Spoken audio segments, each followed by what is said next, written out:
नमस्कार, जोहार आप सभी साथियों का एक बार फिर से स्वागत है हमारे इस चैनल पे। जैसा कि आप लोगों को ज्ञात होगा कि अगले कुछ महीनों में सीडीपीओ का एग्ज़ाम होने वाला है, जो जेपीएससी कंडक्ट कराएगी।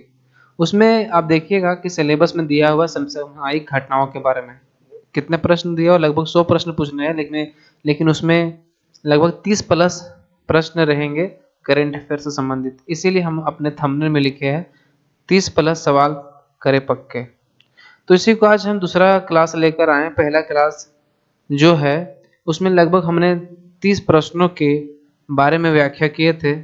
उसी को आज कंटिन्यू करते हुए हम आज आगे के प्रश्नों के बारे में बात करेंगे।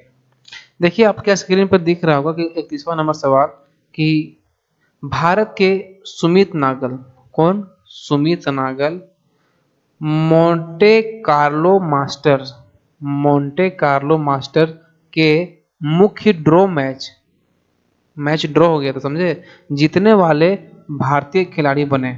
तो मोंटे कार्लो मास्टर टूर्नामेंट का आयोजन कहाँ किया जाता है? बताइए आप लोग, मोंटे कार्लो मास्टर टूर्नामेंट का आयोजन कहाँ किया जाता है?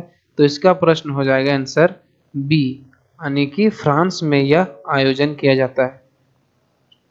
चलिए आगे के प्रश्न देखते हैं। 32वां नंबर प्रश्न है कि सुप्रीम कोर्ट ने हाल ही में अपने फैसले में जलवायु परिवर्तन के खिलाफ अधिकार को किस अनुच्छेद के तहत मौलिक अधिकार माना है? 32वां नंबर बताइए आप लोग कि मौलिक अधिकार किसके, जो जलवायु परिवर्तन हो रहा है तो किसके खिलाफ मौलिक अधिकार माना है? तो जो हमारा आर्टिकल आप देख रहे होंगे, पढ़े भी होंगे पॉलिटी में, कि आर्टिकल हमें क्या है 21 जो है वो जीवन जीने का अधिकार देता है। तो जैसे ऑब्वियसली है कि जितना जलवायु परिवर्तन हो रहा है कि कहीं ना कहीं हमारे जीने और स्वास्थ्य पर प्रभाव पड़ रहा है, तो इसको आर्टिकल 21 में अधिकार माना है। अगला प्रश्न है कि जेपोरिजीपा न्यूक्लियर प्लांट हाल ही में चर्चा में रहा, किस देश में स्थित है? ये वाला जो जेपो रिजिपा जो न्यूक्लियर प्लांट है वो किस देश में स्थित है? तो बताइए आप लोग, ये हो जाएगा आपका यूक्रेन में स्थित है। आप जानते होंगे कि यूक्रेन रशिया का वार कितना दिन चला और अभी शायद चलते ही रहा है। अगला प्रश्न है कि रामसे गंगू रामसे का हाल ही में निधन हो गया, यह किस क्षेत्र से संबंधित है? किस क्षेत्र से संबंधित है? तो ये सिनेमा से संबंधित है। हम लोग प्रश्न को तेजी से देखेंगे ताकि आपका परीक्षा भी नजदीक है और इसको करना भी जरूरी है। तो अगर आपको पीडीएफ चाहिए इसका, तो कमेंट बॉक्स में कमेंट कर दीजिएगा, सर हमको पीडीएफ दे दीजिए, ठीक है ना? कमेंट बॉक्स में कमेंट कर दीजिएगा। चलिए आगे बढ़ते हैं अगला प्रश्न के बारे में। बैडमिंटन एशिया चैंपियनशिप 2024 का आयोजन कहाँ किया जा रहा है? बताइए आप लोग, बैडमिंटन एशिया चैंपियनशिप 2024 कहाँ किया जा रहा है? ये किया जा रहा है चीन में किया जा रहा है। चलिए आगे प्रश्न देखते हैं। भारतीय वायुसेना ने अपनी कम दूरी की वायु रक्षा प्रणाली यानी वी सौराड की क्षमता बढ़ाने के लिए IGLAS इसमें क्या है, मानपथ का अधिकरण किस देश से किया है? जो वायुसेना है ना, वो वायु रक्षा प्रणाली को क्षमता को बढ़ाने के लिए यह क्या किया है? IGLAS यानी मानपथ का अधिकरण किस देश से किया है? तो यह किया है रूस से किया है। रूस ही तो है हमारा दोस्त, बाकी भी है लेकिन अप्रत्यक्ष रूप से। अब अगला प्रश्न है, निम्नलिखित में से कौन 16वें वित्त आयोग का सदस्य नहीं है? बताइए, 16वें वित्त आयोग का सदस्य नहीं पूछा है, ये पकड़िएगा जरूर, नहीं पूछा है। तो इसका कौन हो जाएगा आंसर? इसका जो हो जाएगा निरंजन राज्याध्यक्ष को यह सदस्य नहीं है 16वें वित्त आयोग के। मनोज पांडा है, अजय नारायण झा है, एनी जॉर्ज मैथ्यू है, लेकिन निरंजन राज्याध्यक्ष नहीं। अगला प्रश्न है कि चर्चा में रहा सुखना वन्यजीव अभयारण्य। सुखना वन्यजीव अभयारण्य भारत के किस राज्य या केंद्र शासित प्रदेश में स्थित है? सुखना, बताइए। ये हो जाएगा चंडीगढ़ में यह स्थित है। चलिए आगे बढ़ते हैं। विश्व होम्योपैथी दिवस हर वर्ष 10 अप्रैल को किसकी याद में मनाया जाता है? जो होम्योपैथ आप लोग खाते में होम्योपैथी दवा हम भी खाए हैं। इसको हर दिवस हर साल हर वर्ष 10 अप्रैल को इसकी याद में मनाया जाता है। किसकी याद में मनाया जाता है होम्योपैथी दिवस? तो ये मनाया जाता है सैमुअल हैनीमैन की याद में मनाया जाता है।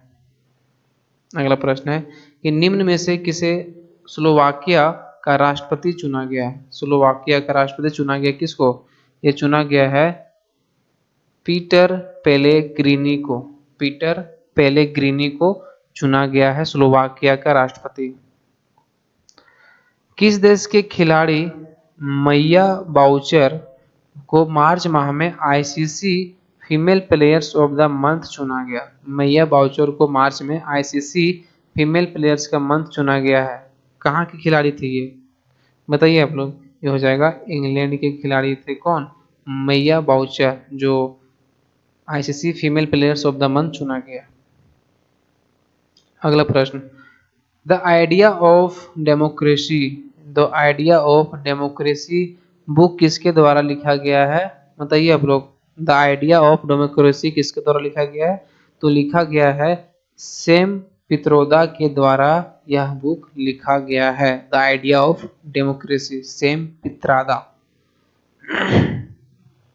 अगला प्रश्न, हाल ही में किसे विप्रो समूह के चीफ एग्जीक्यूटिव ऑफिसर यानी सीईओ एंड मैनेजिंग डायरेक्टर नियुक्त किया है? किसका? विप्रो का, VIPRO का सीईओ चुना गया है। किसको? बताइए आप लोग। इसका हो जाएगा आपका श्रीनिवास पालिया को इसका सीईओ चुना गया है विप्रो का। चलिए अगला सवाल लेते हैं। महाराष्ट्र के किस जिले के सितार और तानपुरा के भौगोलिक संकेतक यानी GI टैग मिला है? महाराष्ट्र के किस जिले के सितार और तानपुरा को भौगोलिक संकेतक मिला है? किसको मिला है? तो ये सांगली को मिला है। सांगली को मिला है इसका GI टैग। किसका? महाराष्ट्र के सितार और तानपुरा को। चलिए आगे हम लोग बात करते हैं। 8 अप्रैल को सेना के 3 अंगों का 8 अप्रैल जो हुआ सेना के 3 अंगों का संयुक्त सम्मेलन परिवर्तन चिंतन का आयोजन किया गया। ये कहाँ किया गया? जो 8 अप्रैल को हुआ था हाल ही में, उस संयुक्त सम्मेलन परिवर्तन चिंतन का आयोजन कहाँ किया गया? तो ये किया गया था नई दिल्ली में किया गया था। चलिए आगे बढ़ते हैं। निम्नलिखित में से किस राज्य में उगादि उत्सव नव वर्ष के रूप में मनाया जाता है? तो यह मनाया जाता है कर्नाटक में। आगे बात करते हैं। किस भारतीय को विश्व बैंक के आर्थिक सलाहकार पैनल का सदस्य नियुक्त किया गया? बताइए। किस भारतीय को विश्व बैंक के आर्थिक सलाहकार पैनल का सदस्य नियुक्त किया गया है? तो आपको पता है या राकेश चौहान को इसका सदस्य नियुक्त किया गया है। चलिए 48 नंबर क्वेश्चन आपके है कि कजाकिस्तान अंतर्राष्ट्रीय बैडमिंटन चैलेंज टूर्नामेंट का पुरुष सिंगल खिताब किसने जीता? जो कजाकिस्तान में अंतर्राष्ट्रीय बैडमिंटन चैलेंज टूर्नामेंट जो हुआ उसमें पुरुष सिंगल खिताब किसने जीता? यह जीता थारुन मन्नेपल्ली ने यह टूर्नामेंट का खिताब जीता। चलिए national cooperative diary federation of India का चेयरमैन किसे नियुक्त किया गया है? नेशनल कोऑपरेटिव डायरी फेडरेशन, जो डायरी है ना, डायरी फेडरेशन फेडरेशन चेयरमैन चुना गया किसको? तो चुना गया है मिनेश शाह को इसका चेयरमैन चुना गया है। अगला प्रश्न देखें।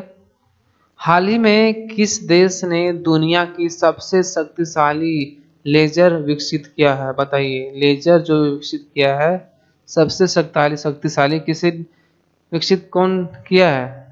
जो सब दुनिया में सबसे शक्तिशाली लेजर जो विकसित किया गया है, वह किया गया है रोमानिया के द्वारा किया गया है। सबसे शक्तिशाली लेजर विकसित। चलिए आगे है, चर्चा में बोकारो स्टील प्लांट किस देश के सहयोग से स्थापित किया गया? ये झारखंड संबंधित प्रश्न है, जब जानते होंगे किस देश के सहयोग से स्थापित किया गया है, बताइए। ये किया गया है सोवियत संघ, आप लोग पढ़े होंगे, सोवियत संघ के सहयोग से बोकारो स्टील प्लांट का स्थापित किया गया है। केरल विश्वविद्यालय के शोधकर्ताओं ने किस राज्य में 5200 साल पुरानी हड़प्पा बस्ती की खोज की है? बताइए, केरल विश्वविद्यालय जो है के शोधकर्ताओं ने क्या किया है? 5200 साल पुरानी हड़प्पा बस्ती की खोज की है। ये गुजरात की में हुआ है खुदाई। 52 साल, बाप रे, 5200 साल पहले की हड़प्पा बस्ती कहाँ? गुजरात में। चलिए आगे बढ़ते हैं। विश्व भविष्य ऊर्जा शिखर सम्मेलन का आयोजन निम्न में से किस देश द्वारा किया जाता है? विश्व भविष्य ऊर्जा शिखर सम्मेलन का जो आयोजन इसके द्वारा किया जाता है? ये किया जाता है आपका संयुक्त अरब अमीरात के द्वारा विश्व भविष्य ऊर्जा शिखर सम्मेलन का आयोजन किया जाता है। यूएई संयुक्त अरब अमीरात। चलिए आगे बात करते हैं।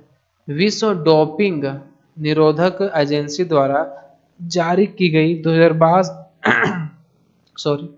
विश्व डोपिंग निरोधक एजेंसी द्वारा जारी की गई 2022 डोपिंग रिपोर्ट के अनुसार किस देश में सर्वाधिक डोपिंग मामले हैं? बताइए। ये है भारत में सबसे ज्यादा इसका मामला है, डोपिंग मामले। चलिए आगे बढ़ते हैं। 6 अप्रैल को भारतीय तटरक्षक बल आईसीजी भारतीय तटरक्षक बल के महानिदेशक राकेश पाल, कौन है? राकेश पाल, भारतीय तटरक्षक बल के महानिदेशक राकेश पाल है, ने किस राज्य के आईसीजीएस मंडपम भारतीय तटरक्षक जलीय केंद्र का उद्घाटन किया है? तो यह किया है आपका तमिलनाडु ने। चलिए, तमिलनाडु के द्वारा यह किया गया। आगे बात करते हैं हम लोग। पेरिस ओलंपिक की ज्यूरी में पेरिस ओलंपिक की ज्यूरी में शामिल होने वाली पहली भारतीय महिला कौन बनी? बताइए कौन है? पेरिस ओलंपिक की ज्यूरी में शामिल होने वाली भारत की पहली महिला बनी है आपका बिलिकस मीर जो है ज्यूरी में शामिल होने वाली भारत की पहली महिला बनी है। 5 अप्रैल को रिजर्व बैंक की मौद्रिक नीति समिति ने द्विमासिक मौद्रिक नीति की घोषणा की। 5 अप्रैल को क्या हुआ ना कि रिजर्व बैंक की मौद्रिक नीति समिति ने द्विमासिक मौद्रिक नीति की घोषणा की। रिजर्व बैंक की मौद्रिक नीति समिति में कुल कितने सदस्य होते हैं? बताइए आप लोग। ये होता है 6 सदस्य होता है इसमें मौद्रिक नीति में।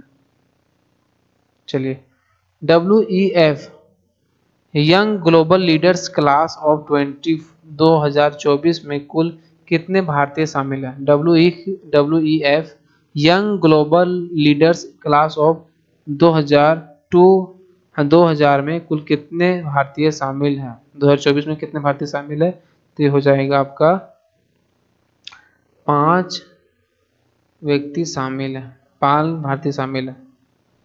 हर साल राष्ट्रीय समुद्री दिवस कब मनाया जाता है? बताइए। समुद्री दिवस अबर ही मनाया गया था भाई साहब। कब? तो ये मनाया गया था 5 अप्रैल को समुद्री दिवस के रूप में मनाया जाता है। अब 60वां नंबर पर देखते हैं। चर्चित असदोद बंदरगाह किस देश में स्थित है? असदोद बंदरगाह किस देश में स्थित है? बताइए। जो असदोद बंदरगाह है वो इजराइल इजराइल में स्थित है। भाई साहब आज का ये लास्ट प्रश्न था। अगर प्रश्न अच्छे लगे तो लाइक जरूर कीजिएगा। अगर किसी को किन्हीं भाई को अगर पीडीएफ चाहिए तो वो कमेंट बॉक्स में कमेंट कर दीजिएगा, कमेंट में कर दीजिएगा, वहीं पर हम पिन कर देंगे पीडीएफ को। अगर वीडियो ज़रा सा भी अच्छा लगे तो आपसे रिक्वेस्ट है, आग्रह है कि वीडियो को शेयर और लाइक जरूर कीजिए, क्योंकि आगे और भी वीडियो आएगा सीडीपीओ से संबंधित और इसका एग्ज़ाम भी होने ही वाला है अगले महीना में। चलिए, तब तक के लिए धन्यवाद। जोहार।